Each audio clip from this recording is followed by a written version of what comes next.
എല്ലാവർക്കും പുതിയൊരു വീഡിയോയിലേക്ക് സ്വാഗതം. ട്രിവാൻഡ്രം ഇന്റർനാഷണൽ എയർപോർട്ടിലെ IB ഉദ്യോഗസ്ഥ മേഘയുടെ മരണം സൂയിസൈഡ് ആയിരുന്നു. ആരും മറന്നിട്ടുണ്ടാവില്ല. കുറച്ച് ദിവസങ്ങളേ ആയിട്ടുള്ളൂ. അതിന്റെ അന്വേഷണവും തുടർ നടപടികളൊക്കെ നടന്നുകൊണ്ടിരിക്കുകയാണ്. അപ്പോൾ മേഘയുടെ ഫോട്ടോ കണ്ടു കഴിഞ്ഞാൽ ആർക്കെങ്കിലും തോന്നുമോ ജോലി ചെയ്യുന്ന ഒരു പെൺകുട്ടിയാണെന്ന്? അതും ഇന്റർനാഷണൽ എയർപോർട്ടിൽ IB ഉദ്യോഗസ്ഥയാണെന്ന് ആർക്കെങ്കിലും തോന്നുമോ?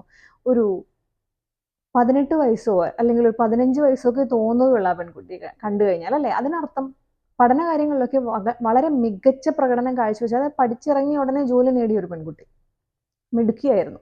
പക്ഷേ അവളുടെ ജീവിതത്തിന്റെ പാതയിൽ എവിടെയോ അവൾക്കൊരു മിസ്റ്റേക്ക് പറ്റിപ്പോയി. ആരെയോ അവൾ അന്ധമായി വിശ്വസിച്ചു പോയി. അവർ പറഞ്ഞത് മാത്രം കേട്ടു. അതിന്റെ ഭാഗമായിട്ട് അവളുടെ ജീവൻ തന്നെ നഷ്ടപ്പെട്ടു. ജീവൻ നഷ്ടപ്പെട്ടത് മാത്രമാണോ, മാതാപിതാക്കൾക്ക് എന്നേക്കുമായിട്ട് ഏക മകളെ നഷ്ടമായിരിക്കുന്നു, അല്ലേ? അവരുടെ മരണം വരെയും അവർ കരഞ്ഞ് കരഞ്ഞ് ജീവിക്കേണ്ട ഒരു അവസ്ഥ, ഉത്തരം കിട്ടാത്ത കുറേ ചോദ്യങ്ങൾക്ക് നടുവിൽ ജീവിക്കേണ്ട ഒരു അവസ്ഥ. അപ്പോൾ ഞാൻ എല്ലാ വീഡിയോസിലും പറയാറുണ്ട്, പെൺകുട്ടികൾക്ക് എന്തെങ്കിലും മിസ്റ്റേക്സ് പറ്റി അത് തിരിച്ചറിഞ്ഞ് അവർ സംസാരിക്കുമ്പോൾ, ഇപ്പോൾ ഉദാഹരണം ഒത്തിരിയുണ്ട്, ഏറെയുണ്ട്, അല്ലേ? ഡോക്ടർ എലിസബത്ത് ഉദയൻ നമ്മളോടൊക്കെ ഒരുപാട് കാര്യങ്ങൾ പറഞ്ഞു. അപ്പോൾ ജഡ്ജ് ചെയ്യാൻ വേണ്ടി കുറേ ആളുകളുണ്ടായിരുന്നു. എന്ത് പറ്റി, ഡോക്ടറൊക്കെ അല്ലേ, എന്നിട്ട് മിസ്റ്റേക്ക് പറ്റിയോ, ഭയങ്കര മിടിക്കുക, മിസ്റ്റേക്ക് പറ്റി എന്നിട്ടുമല്ലേ, എന്തേ ഇതിനു മുന്നേ കുറേ ആളുകൾക്ക് അനുഭവം ഉണ്ടായിരുന്നല്ലോ. അപ്പൊ ഇതേ രീതിയിലുള്ള ജഡ്ജ്മെന്റുകൾ സ്റ്റോപ്പ് ചെയ്ത് കാരണങ്ങൾ, യഥാർത്ഥ കാരണം എന്ത്, മരിച്ച വ്യക്തിക്കൊരു നീതി എന്നതിലുപരി ഇനി ഇതുപോലെയുള്ള അനുഭവങ്ങൾ ആർക്കും ഉണ്ടാകാതെ ഇരിക്കട്ടെ എന്നുള്ളൊരു കാര്യത്തിന് ഇമ്പോർട്ടൻസ് കൊടുക്കുക എന്നുള്ളത് വളരെ പ്രയോജനകരമായിട്ട് വരും സമൂഹത്തിന്. അതായത് ഞാൻ എപ്പോഴും ചിന്തിക്കുന്ന ഒരു കാര്യം, പെൺകുട്ടികളാണെങ്കിലും ആൺകുട്ടികളാണെങ്കിലും പ്രണയിക്കുന്നത് ഒരു തെറ്റൊന്നുമല്ല. മനസ്സിലായില്ലേ? ഇപ്പൊ അത് ഒരു പ്രണയമാണ്, 2 പ്രണയമാണ്, 3 പ്രണയം എന്നൊന്നും ആരെയും ജഡ്ജ് ചെയ്യാൻ പറ്റത്തില്ല. അപ്പൊ പ്രണയം എന്നുള്ളതൊരു തെറ്റല്ല. പക്ഷെ പ്രണയിക്കുമ്പോൾ ഒന്നും കൊടുത്ത് പ്രണയിക്കാതിരിക്കുക. അത് അവനവനെ ആണെങ്കിലും, അവനവന്റെ ശരീരമാണെങ്കിലും, അവനവന്റെ പൈസയാണെങ്കിലും. മനസ്സിലായില്ലേ? ഇനി അധ്വാനിക്കുന്നതാണെങ്കിലും വീട്ടുകാരുണ്ടാക്കിയതാണെങ്കിലും അവനവനുള്ള ഒന്നും കൊടുത്ത് പ്രണയിക്കാതിരിക്കുക. ഇങ്ങോട്ട് സ്നേഹമാണ് തരുന്നതെങ്കിൽ തിരിച്ച് സ്നേഹം മാത്രം കൊടുക്കുക, വിശ്വാസം കൊടുക്കുക. തിരിച്ചിങ്ങോട്ട് സ്നേഹത്തിൽ അല്പം കുറവ് കാണിക്കുന്നു എങ്കിൽ നിങ്ങൾ അത് നോട്ടീസ് ചെയ്തിട്ട് അതിനുള്ള റെമഡി കണ്ടെത്തുക. മനസ്സിലായില്ലേ? ഇനി ഇങ്ങോട്ട് നിങ്ങളെ അവോയ്ഡ് ചെയ്ത്, മിക്ക പെൺകുട്ടികൾക്കും സംഭവിക്കുന്ന ഒരു കാര്യം, അതായത് അവോയ്ഡ് ചെയ്ത് കഴിയുമ്പോൾ ആ സ്നേഹം പിടിച്ചു പറ്റാൻ വേണ്ടി കയ്യിലുള്ളതൊക്കെയും കൊടുക്കും. മനസ്സിലായില്ലേ? അത് പൈസ ആയിട്ടാണെങ്കിലും ഗിഫ്റ്റുകളായിട്ടാണെങ്കിലും ഇങ്ങേയറ്റം സ്വന്തം ശരീരമാണെങ്കിലും.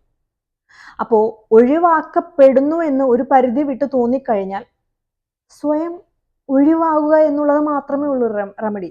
ഒരാൾക്ക് നമ്മളോട് ഒരു ഇഷ്ടക്കേട് തോന്നിക്കഴിഞ്ഞാൽ എത്രമാത്രം നമ്മൾ സത്യാഗ്രഹം നടത്തി ഒരാളെ കൊണ്ട് ഇഷ്ടപ്പെടുത്തിക്കാൻ പറ്റുമോ?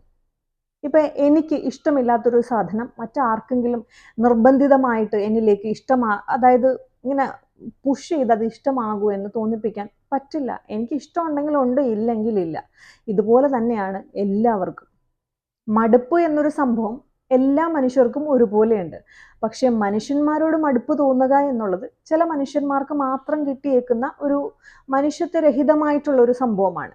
കാര്യമൊന്നുമില്ലാതെ ഒരു മനുഷ്യനോട് വെറുപ്പ് തോന്നുക, അല്ലെങ്കിൽ ഇവരെ മാറ്റി നിർത്തുക എന്നുള്ളൊരു സംഭവം. അതിനപ്പുറത്തേക്ക് ഒരുപാട് പൈസയും അല്ലെങ്കിൽ ഗിഫ്റ്റുകളും, ഞാൻ നേരത്തെ പറഞ്ഞതുപോലെ അവനവന്റെ ശരീരവും, പെൺകുട്ടികളെ മുഴുവനായിട്ട് കിട്ടിക്കഴിഞ്ഞു കഴിഞ്ഞാൽ ഒരു മടുപ്പ് തോന്നുന്ന സ്വഭാവം ചിലർക്കെങ്കിലും ഉണ്ട്. അത് നേരെ മറിച്ച് ആൺകുട്ടികളുടെ കാര്യത്തിലുമുണ്ട്. ഒരുപാട് സംഭവങ്ങൾ നമ്മൾ വാർത്തകളായിട്ട് കേട്ടിട്ടുണ്ട്. അപ്പൊ ഞാൻ ഈ ഒരു കാര്യം മാത്രം ഇങ്ങനെ ഇമ്പോർട്ടൻസ് കൊടുത്ത് പെൺകുട്ടിയുടെ കാര്യം മാത്രം പറയുന്നതിന്റെ കാര്യം, നമ്മളിപ്പോൾ മേഘയെ കുറിച്ചാണ് സംസാരിക്കുന്നത്, അല്ലെ? അപ്പോൾ എല്ലാ പെൺകുട്ടികൾക്കും ഇതൊരു പാഠമായിരിക്കണം. സ്നേഹിച്ചോ, നിങ്ങൾ പ്രണയിച്ചോ, പ്രണയിക്കുന്നത് തെറ്റല്ല. പക്ഷേ നിങ്ങളുടെ കയ്യിലുള്ളതെല്ലാം കൊടുക്കരുത്. അവസാനം ദേ കണ്ടില്ലേ, ഒരൊറ്റ നിമിഷത്തിൽ തോന്നി, അതായത് കോൾ ചെയ്ത പെൺകുട്ടി നടന്നു വരികയായിരുന്നു, ഒരൊറ്റ സെക്കൻഡിൽ തോന്നി, അതായത് എന്തോ വാക്ക് പ്രകോപനപരമായിട്ട് അപ്പുറത്തെ ഭാഗത്ത് നിന്ന് ഉണ്ടായി. അപ്പൊ ആ ഒരു സെക്കൻഡിൽ ഈ പെൺകുട്ടിക്ക് ജീവൻ കളയണമെന്ന് തോന്നിയതിന്റെ പിന്നിൽ അത്രമാത്രം ഈ പെൺകുട്ടി കൊടുത്തു. അത് സ്നേഹമാണെങ്കിലും വിശ്വാസമാണെങ്കിലും. ആദ്യം ഞാൻ ഇമ്പോർട്ടൻസ് കൊടുക്കുന്ന ഈ 2 കാര്യങ്ങൾക്ക്. മനുഷ്യന്മാരെല്ലാം ഇതിനാണ്. അതുകൊണ്ട് ആദ്യം പറയുന്നു, സ്നേഹമാണെങ്കിലും വിശ്വാസമാണെങ്കിലും കയ്യിലുള്ള പൈസയാണെങ്കിലും, ഇനി അതിനപ്പുറത്തേക്ക് എന്താണെങ്കിലും അത്രയും കൊടുത്ത് സ്നേഹിച്ചിട്ടും പുറത്തെ ഭാഗത്ത് നിന്ന് പ്രൊവോക്കേറ്റഡ് ആയിട്ടുള്ള എന്തെങ്കിലും ഒരു വാക്കുകൾ വീണിട്ടുണ്ടാവും. പല തവണ ഇത് ഈ പെൺകുട്ടി കേട്ടിട്ടുണ്ടാവും. ഒരൊറ്റ തവണ ഒരാൾ നമ്മളോട് എന്തെങ്കിലും പറഞ്ഞു കഴിഞ്ഞാൽ പോയി സൂയിസൈഡ് ചെയ്യുന്നതല്ല മനുഷ്യൻ. മനുഷ്യൻ അത്രയും ലോലമായിട്ടുള്ള മനസ്സൊന്നും അല്ല ദൈവം കൊടുത്തേക്കുന്നത്. സ്ട്രോങ് ആയിട്ടുള്ള മനസ്സാണ്. കാരിരുമ്പ് പോലെയുള്ള മനസ്സൊക്കെയാണ് ദൈവം കൊടുത്തിരിക്കുന്നത്. പക്ഷെ ഇത് പല തവണ ഈ ദണ്ഡനങ്ങളാലും പ്രഹരങ്ങളാലും അങ്ങ് ലോലമായി പോകും. അതിൻ്റെ പുറം ചട്ടകളൊക്കെ നശിച്ച് നശിച്ച് നശിച്ച് ഏറ്റവും ഉള്ളിലുള്ള ആ കാമ്പ് വളരെ നനുത്തൊരു കാമ്പ് മാത്രമായി പോകും. അതിനെ തകർക്കാൻ ചിലപ്പോൾ ഒരു വാക്ക് മതിയായിരിക്കാം. അതായത് വർഷങ്ങൾ കൊണ്ടുള്ള അല്ലെങ്കിൽ മാസങ്ങൾ കൊണ്ടുള്ള ഈ അവഗണന, അല്ലെങ്കിൽ ഞാൻ നേരത്തെ പറഞ്ഞതുപോലുള്ള ദണ്ഡനങ്ങൾ ഒടുവിൽ ഒരൊറ്റ വാക്ക് കേൾക്കുമ്പോൾ മുന്നോ പിന്നോ ചിന്തിക്കാതെ വീട്ടിൽ പെൺകുട്ടിയെ കാത്ത് അല്ലെങ്കിൽ നമ്മളെ കാത്ത് മാതാപിതാക്കൾ ഉണ്ടെന്ന് പോലും ചിന്തിക്കാതെ അതിനപ്പുറത്തേക്ക് ഈ ലോകത്തിൽ മറ്റാർക്കും കയ്യെത്തി പിടിച്ചാൽ, അതായത് കയ്യെത്തി പിടിക്കാൻ പറ്റാത്തൊരു പൊസിഷൻ, അതിലേക്ക് കഷ്ടപ്പെട്ട് കഠിനാധ്വാനം കൊണ്ട് ദൈവം കൊടുത്തതാണല്ലേ.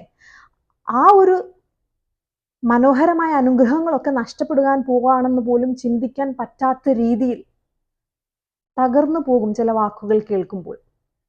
അപ്പോ ആ ഒരു മൊമെന്റ് വരെ, അതായത് പല തവണ നിങ്ങളെ ഒരാൾ അവോയ്ഡ് ചെയ്യുന്നുണ്ടെങ്കിൽ നിങ്ങളുടെ ഭാഗത്ത് വലിയ മിസ്റ്റേക്സ് ഒന്നും ഇല്ലാതെ, അല്ലെങ്കിൽ നിങ്ങളെ മുഴുവനായും ഉപയോഗിച്ച്, അത് പൈസ ആയിട്ടാണെങ്കിൽ നിങ്ങളുടെ സ്നേഹം, വിശ്വാസം, നിങ്ങളെ തന്നെ യൂസ് ചെയ്തിട്ടും നിങ്ങളെ പല തവണ അവോയ്ഡ് ചെയ്യുന്നുണ്ടെങ്കിൽ പോട്ടെ പുല്ലെന്ന് പറയണം, കടക്ക് പടിക്ക് പുറത്തെന്ന് പറയണം. അത് പറയാനുള്ളൊരു തൻ്റെ ഇടം പെൺകുട്ടികൾക്ക് ഉണ്ടായിരിക്കണം. അത് പറയാനുള്ളൊരു വിൽ പവർ ഉണ്ടായിരിക്കണം പെൺകുട്ടികൾക്ക്.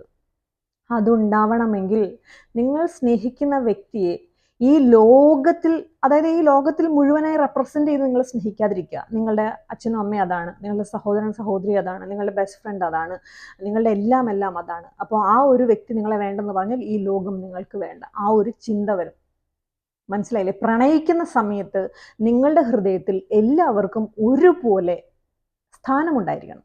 മാതാപിതാക്കൾക്ക് സ്ഥാനമുണ്ടായിരിക്കണം, നിങ്ങളുടെ സിബ്ലിങ്സിന്, സഹോദരങ്ങൾക്ക് സ്ഥാനമുണ്ടായിരിക്കണം, നിങ്ങളുടെ ഫ്രണ്ട്സിന് സ്ഥാനമുണ്ടായിരിക്കണം, അതുപോലെ തന്നെ നിങ്ങൾ സ്നേഹിക്കുന്ന ആൾക്കും സ്ഥാനമുണ്ടായിരിക്കണം. ഇതിലൊന്ന് നിങ്ങൾക്ക് നഷ്ടപ്പെട്ടാൽ ചുറ്റും ഇത്രയും ആളുകൾ ഉണ്ടെന്നൊരു ചിന്ത നിങ്ങളിൽ ഉണ്ടായിരിക്കണം. വീണ്ടും ഞാൻ ഓർമ്മിപ്പിക്കുകയാണ്, ഈ ലോകത്തിലുള്ള എല്ലാത്തിനെയും റെപ്രസെന്റ് ചെയ്തൊരു വ്യക്തിയാണ് ഇതെന്ന് നിങ്ങൾ ചിന്തിച്ച് പ്രണയിക്കാതിരിക്കുക. നിങ്ങൾക്ക് സ്വയം നശിക്കാതിരിക്കണമെങ്കിൽ, നിങ്ങൾ സ്വയം തകരാതിരിക്കണമെങ്കിൽ, നിങ്ങൾ സ്വയം തീരാതിരിക്കണമെങ്കിൽ ഈ രീതിയിൽ ചിന്തിച്ചുകൊണ്ട് പ്രണയിക്കുക. പ്രണയത്തെ തെറ്റായിട്ട് ഇവിടെ ആരും കരുതുന്നില്ല, അതിന് ആരും ഒരു മാനദണ്ഡങ്ങളും നിങ്ങൾക്കാർക്കും തരുന്നില്ല. പക്ഷേ പ്രണയിക്കുമ്പോൾ നിങ്ങൾ നിങ്ങളെ ഇല്ലാതാക്കാൻ വേണ്ടി പ്രണയിക്കരുത്. നിങ്ങളെ ചൂഷണം ചെയ്യുന്നു, അത് മാനസികമായിട്ടാണെങ്കിലും ശാരീരികമായിട്ടാണെങ്കിലും, നിങ്ങളുടെ പൈസ അല്ലെങ്കിൽ നിങ്ങളുടെ വിശ്വാസം, ഇങ്ങനെയൊക്കെ ചൂഷണങ്ങൾ നിങ്ങൾക്ക് വരുന്നുണ്ട് എന്ന് തിരിച്ചറിഞ്ഞാൽ ആ ബന്ധത്തിൽ നിന്നും പിന്മാറുക. ഞാൻ പറയുന്ന കാര്യങ്ങൾ എത്ര പേർക്ക് പോസിറ്റീവായിട്ട് എടുക്കാൻ പറ്റുമെന്ന് എനിക്ക് അറിയത്തില്ല. ഇത് പ്രാവർത്തികമാക്കാൻ പറ്റുമോ എന്ന് ചിന്തിക്കുന്ന ആളുകളുണ്ടാവും. സിമ്പിളായിട്ട് നിങ്ങൾക്ക് പ്രാവർത്തികമാക്കാൻ പറ്റും. കാരണം ലോകത്തിൽ ജീവിക്കുന്നുണ്ടെങ്കിൽ ലോകത്തെ അറിഞ്ഞ് ജീവിക്കണം. അപ്പൊ ഈ പെൺകുട്ടിയുടെ ഈ ഒരു സംഭവം, ഞാനിങ്ങനെ ഈ സൂയിസൈഡ് വാർത്ത കേട്ട ആ നിമിഷം മുതൽ ചിന്തിക്കുകയാണ്, ഈ ചെറിയ പ്രായത്തിൽ ഇത്ര നല്ലൊരു പൊസിഷനിൽ എത്താൻ കഴിയുക എന്ന് പറഞ്ഞാൽ അത് വളരെ റെയർ ആയിട്ടുള്ള ആളുകൾക്ക് മാത്രം കിട്ടുന്ന ഒരു അനുഗ്രഹമാണ്. അപ്പൊ ദൈവം ഇങ്ങനെ അനുഗ്രഹം കൊടുക്കുക എന്ന് പറഞ്ഞാൽ അത്രമാത്രം കഠിനാധ്വാനം ചെയ്ത് ആ പെൺകുട്ടി നേടിയതാണ്. എല്ലാം നഷ്ടപ്പെടുത്തില്ലേ?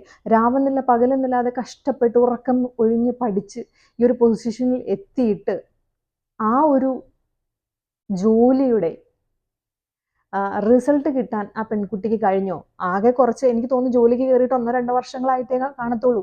അതിൽ നിന്ന് കിട്ടിയതൊക്കെയും ഈ ഓപ്പോസിറ്റ് നിൽക്കുന്ന വ്യക്തി, അതായത് സുഗാന്ത് എന്ന് പറയുന്ന ആളെ തപ്പി ഇന്ന് പോലീസ് ചെന്നപ്പോൾ അവര് വീടടക്കം പൂട്ടിക്കെട്ടി പോയിരിക്കുകയാണ്, കുടുംബങ്ങൾ ഒന്നടങ്കം. ഇതാണ് പെൺകുട്ടികൾ പാഠമാക്കേണ്ടത്.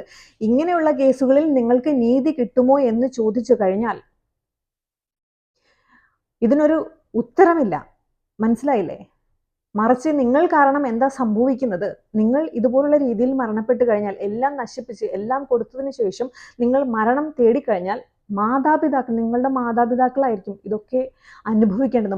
അവരുടെ മരണം വരെയും അവർ എരിഞ്ഞെരിഞ്ഞ് ജീവിക്കേണ്ടി വരും. ചിലപ്പോൾ ചില നാട്ടുകാർ ഇത് പറഞ്ഞ് അവരെ വേദനിപ്പിച്ചെന്ന് വരും, കളിയാക്കിയെന്ന് വരും.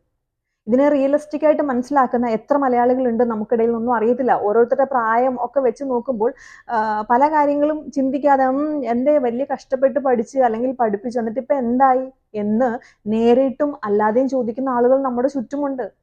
അപ്പൊ അവരെ ആരും ഒന്നും കുറ്റം പറഞ്ഞിട്ട് കാര്യമില്ല, കാരണം നമ്മുടെ സൊസൈറ്റി അങ്ങനെയാണ്. അപ്പോൾ നിങ്ങൾ ഇട്ടുകൊടുത്തിട്ട് പോകുന്നത് മരണത്തിലേക്കാണ്. ഇട്ടുകൊടുക്കുന്നത് പാരൻസിനെയും കുടുംബങ്ങളെയുമാണ്. ഓപ്പോസിറ്റ് നിൽക്കുന്നവർക്ക് ഇപ്പൊ എന്ത് സംഭവിച്ചു? മരിച്ചു എന്ന് അറിഞ്ഞപ്പോൾ തന്നെ കരയാൻ അവർക്ക് നേരമുണ്ടായിരുന്നോ? അതാണ് മനസ്സിലാക്കേണ്ടത്. ചങ്ക് പൊടയാൻ നേരമുണ്ടായിരുന്നോ? ഇല്ല. കെട്ടിപ്പൂട്ടി പെറുകി കെട്ടി എങ്ങോട്ടേക്കോ രക്ഷപ്പെട്ടു, വീടടക്കം. ഈ ലോകത്തിൽ ജീവിക്കുന്ന ഓരോ മനുഷ്യന്മാർക്കും രക്ഷപ്പെടണമെന്നുള്ള ചിന്തയേ ഉള്ളൂ. ഇന്ന ആൾക്ക് വേണ്ടിയിട്ട് മരിക്കണം, അല്ലെങ്കിൽ ഇന്ന ആളെ ഞാൻ കാരണം നശിപ്പിച്ചു, എനിക്കിനി ജീവിതമില്ല എന്നൊക്കെ ചിന്തിക്കുന്ന വളരെ കുറച്ച് ആളുകളേ ഉള്ളൂ. ഈ ഒരു സംഭവം നമ്മളെ മനസ്സിലാക്കുന്നത് കാർന്ന് തിന്ന് ജീവിച്ചു. അതായത് ഓപ്പോസിറ്റ് നിൽക്കുന്ന ഈ സുഗാന്ത് എന്ന് പറയുന്ന വ്യക്തിയുടെ കുടുംബ പശ്ചാത്തലം നോക്കിക്കഴിഞ്ഞാൽ അത്യാവശ്യം നല്ല ഒരു സാമ്പത്തിക ചുറ്റുപാടുകളും, അതായത് മാതാപിതാക്കളൊക്കെ അധ്യാപകരാണ്, റിട്ടയർ അധ്യാപകരാണ്. അവർക്ക് എന്തിന്റെ കുറവാണ്? ഈ ഒരു കാര്യത്തിൽ ശരിക്കുമുള്ള നീതി കിട്ടും എന്ന് തോന്നുന്നുണ്ടോ? ഇല്ല. പെൺകുട്ടി സൂയിസൈഡ് ചെയ്തതാണ്. പക്ഷെ ഇതെല്ലാവർക്കും ഒരു പാഠമായിരിക്കണം. മനസ്സിലായില്ലേ? പ്രണയിക്കുക, പക്ഷെ എല്ലാം കൊടുത്ത് പ്രണയിക്കരുത്. സ്നേഹം, വിശ്വാസം ഇതൊക്കെ കൊടുത്തു, പക്ഷെ നിങ്ങളെ ഒന്നിൽ കൂടുതൽ തവണ അവഗണിക്കുന്നു, അതുമൂലം പ്രശ്നങ്ങൾ നിങ്ങളുടെ റിലേഷൻഷിപ്പിൽ ഉണ്ടായിട്ടുണ്ടെങ്കിൽ നിങ്ങൾ സ്വയം അവിടുന്ന് പിന്മാറാൻ ഉള്ള ഒരു തൻ്റെടം ഉണ്ടായിരിക്കണം പെൺകുട്ടികൾക്ക്. അപ്പോൾ ഈ അടുത്തിടെ കണ്ടതിൽ വളരെയധികം കൺഫ്യൂസായ, വളരെയധികം സങ്കടം വന്ന ഒരു വാർത്തയായിരുന്നു ഈ മേഘയുടെ ആത്മഹത്യ എന്ന് പറയുന്നത്. ആ പെൺകുട്ടി മരിക്കാൻ ചൂസ് ചെയ്തൊരു മാർഗം, ആ ഒരു മൊമെന്റ്, ആ ഫോൺ വിളിയുടെ ഇടയിലേക്ക് പോയി, ഫോൺ വിളിച്ചുകൊണ്ടിരുന്നപ്പോൾ തന്നെ പോയി ട്രാക്കിലേക്ക് പോവുകയാണ് ആ ഒരു ഒറ്റ മൊമെന്റിൽ. അപ്പൊ എത്രയോ തവണ ഇതിങ്ങനെ കേട്ടിട്ടുണ്ടാവും, എത്രയോ തവണ വളരെയധികം മനസ്സ് വേദനിപ്പിച്ചു കൊണ്ടുള്ള കാര്യങ്ങൾ ഈ ഒരു റിലേഷൻഷിപ്പിൽ അവൾ ഏറ്റിട്ടുണ്ടാവും, അവളത് സഹിച്ചിട്ടുണ്ടാവും, അല്ലേ? അപ്പം മരിക്കുമ്പോൾ പോലും സമാധാനമില്ലാതെ മരിക്കുക. പക്ഷെ എന്തെങ്കിലും ചെയ്തിട്ടാണോ? അല്ല. അത്യുന്നത നിലയിൽ ജോലി ചെയ്യുന്നു, പഠനത്തിൽ ബഹുമിടുക്കി, വിദ്യാസമ്പന്നരായിട്ടുള്ള മാതാപിതാക്കൾ, സ്നേഹിക്കുന്ന ബന്ധുജനങ്ങൾ, നല്ല ചുറ്റുപാട്. ഇതിലെന്തെങ്കിലും ഒരു തെറ്റുണ്ടോ? അപ്പോ ഒരു തെറ്റും ചെയ്യാതെ സമാധാനമില്ലാതെയുള്ളൊരു മരണം എന്ന് പറഞ്ഞാൽ അതിന് നീതി കിട്ടുമോ ഈ ഒരു കേസിൽ? എനിക്കറിയില്ല. അപ്പോൾ ഇതൊരു പാഠമായിരിക്കണം എല്ലാ പെൺകുട്ടികൾക്കും. ആൺകുട്ടികൾക്കാണെങ്കിലും പ്രേമിച്ചു, പക്ഷേ സ്വയം കൊടുത്ത് സ്വയം ഇല്ലാതാക്കി പ്രണയിക്കരുത്. അപ്പോൾ താങ്ക് യു സോ മച്ച്.